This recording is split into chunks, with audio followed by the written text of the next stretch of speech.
My 18F boyfriend, 19M, took the side of the man who spiked my drink. What do I do? Too long did not read. My boyfriend took the side of a family friend when he spiked my drink, citing that he was just trying to make me have fun. I've been with my boyfriend for around 9 months, and last night we went to a gig for the first time together alongside 2 older family friends of mine, 30M and 26F, who are a couple. I'm not a big fan of alcohol. I will drink but in moderation, and I'd already had a few drinks that evening and made it very clear to all 3 that I didn't want to drink anymore. I agreed to go out to a club with them all after the gig to have fun.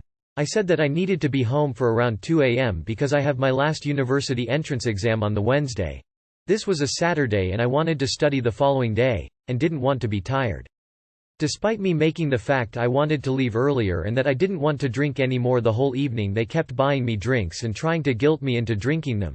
I refused, and refused to walk me out to wait for a taxi. The club was in a dodgy area, and as a young girl I was too scared to go outside and wait alone, and there was no signal in the club. Then when I returned from the bathroom, my boyfriend and my male family friend laughed to each other, handed me a glass of Coke. When I tried it, it was obviously alcoholic and contained a fairly high amount of vodka. Obviously I was upset about them both lying to me, but the next morning when I mentioned this to my boyfriend, he stood up for my family friends and said that they were just trying to make me have fun. They all said that when I went to uni I would be the weirdo that doesn't drink, when I do just not enough to get drunk, and that no one would want to be my friend. I don't know if they are right because I don't know what is normal. I just know I don't find the idea of being drunk, and I now feel betrayed.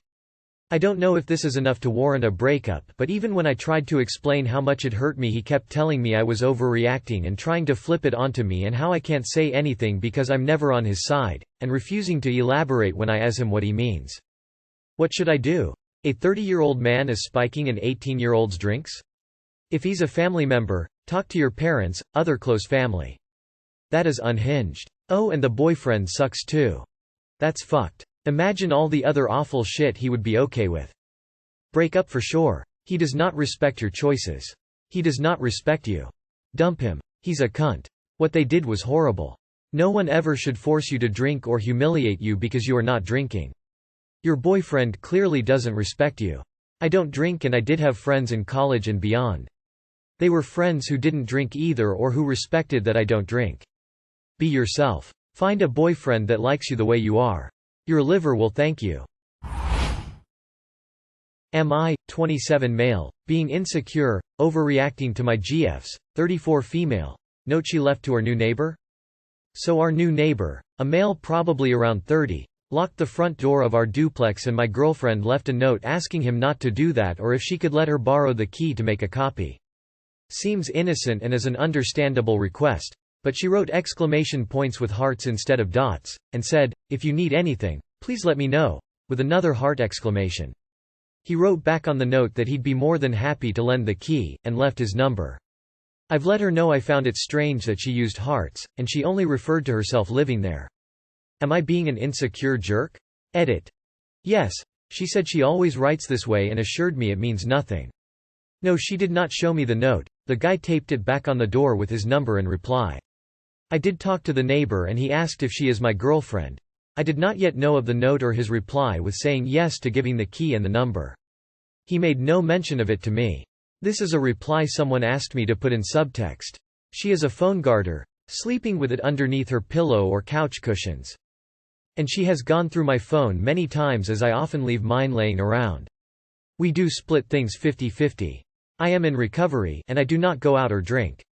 She goes out to bars after work usually once a week, sometimes more, but never comes home drunk. Maybe a little tipsy. She has been very confrontational over minuscule interactions I've had with any females. She has hidden her Snapchats from me, and she's had guys as the best friend thing, and when I confronted her it was as if I was being the absolute worst, distrusting person. She does seem to hold a double standard in that she is allowed to talk to anyone, everyone she'd like, but I am not allowed to talk to any other female at all without it being an issue. I've been trying to see it as me maybe being insecure or projecting old trust issues onto her, which would be unfair. Depends. Does she regularly put hearts on her exclamation marks? Also, is she 12? Because that's grade school stuff. You go get the key from the guy. Not a jerk. That's disrespectful to you and your relationship.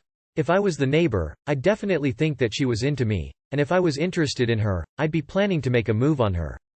Some neighbors can be jerks for no reason. She could have just been trying to be extra sweet to ensure he'd play ball. The projection in these comments is astounding. I always do the heart, so to me it means nothing. If she wrote you a note or something for a cashier or something, would she also do that? I don't think she'd show you it if she had bad intentions. My girlfriend, 22F, told me, 22M, that she has let a guy touch her. How can I feel better about it? Too long did not read. My girlfriend semi-cheated on me and I don't know how to feel better about it. We were friends for a year and a half before we got together. We have been together for 4 months now and everything seemed to be perfect. We kind of lived together since the beginning of the relationship. She has met my parents. We got along very well and didn't argue that much either. For school, work reasons it has been 2 weeks that we haven't seen each other and it won't be until 2.5 months before we can live together again. This weekend she went to a music festival with friends and during the event she got pretty drunk. This isn't unusual for her and before we were together she had a tendency to hook up with basically anyone when drunk. And this time, unfortunately, wasn't different. She called me this morning to tell me that last night she has let a guy from the friend group touch her. They haven't kissed and she hasn't done anything but still. He touched her boobs and fingered her. She told me that while drunk she thought that since she wasn't active there was no harm. When she called me I first calmed her down because she had been crying and was panicked. I reassured her that it wasn't the end, that I was glad she told me about it and that I hoped I could still have faith in her. She promised to never drink this much without me again, that she had no excuse and would never do that again.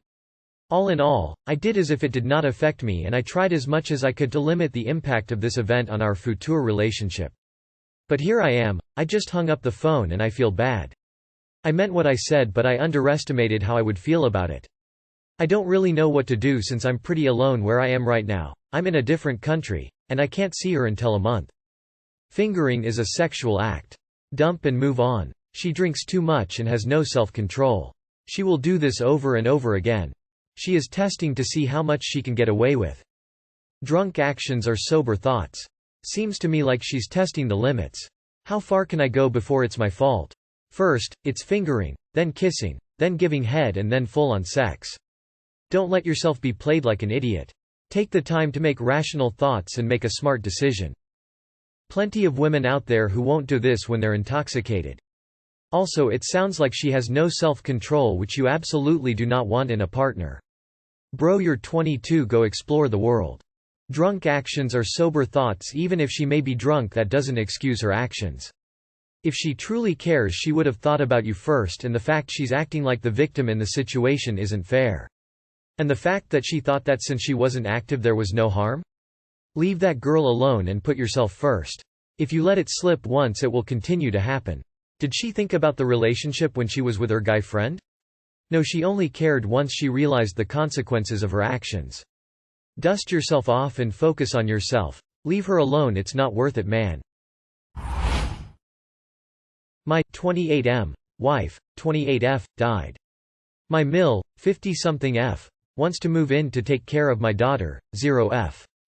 3 months ago, my wife gave birth to our daughter. 1 month ago, my wife died in a car crash. For about 3 weeks, I was distraught. I'd been with my wife for 8 years, and we had a whole future ahead of us. I miss her. For the 3 weeks, my Mil took care of my daughter. She lives in another country, and came to us when she heard her daughter had died. I am eternally thankful for her. She is an incredible woman with such a dedicated personality. During those 3 weeks, when she had put Lily down to sleep, I could hear her sob in the guest bedroom. We were both torn apart. This makes the next part of this difficult for me.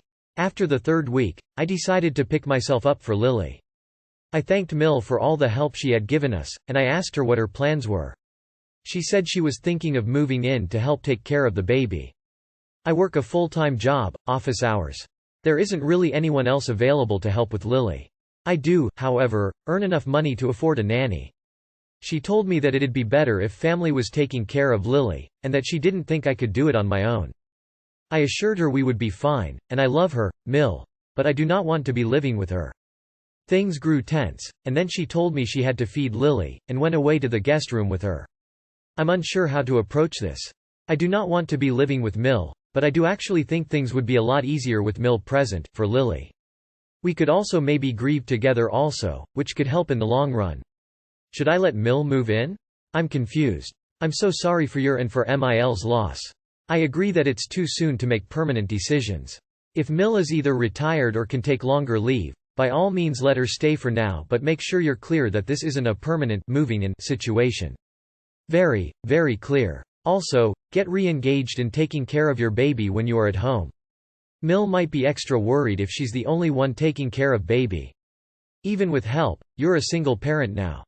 I don't think there is a clear and easy answer to your problem. Mil can get her own place. Do not let her move in. That is just a no. This is heartbreaking, and I am so sorry for the loss of your wife. However, allowing your Mil to become your daughter's full-time caretaker is essentially going to paralyze your life forever. There will be no moving on for you, and I can all but guarantee that your Mil will dictate every decision in your and your daughter's life for the next 18 years. Hire a nanny, adjust your work schedule to being a single parent, and allow your Mil to see your child as a granddaughter. If you don't, then every decision in your, moving cities, housing, dating, and your child's life, schools, activities, hobbies, etc., is going to be a battle of wills, and potentially the legal system depending on your country. Sorry for your loss. It's too soon to make this decision now.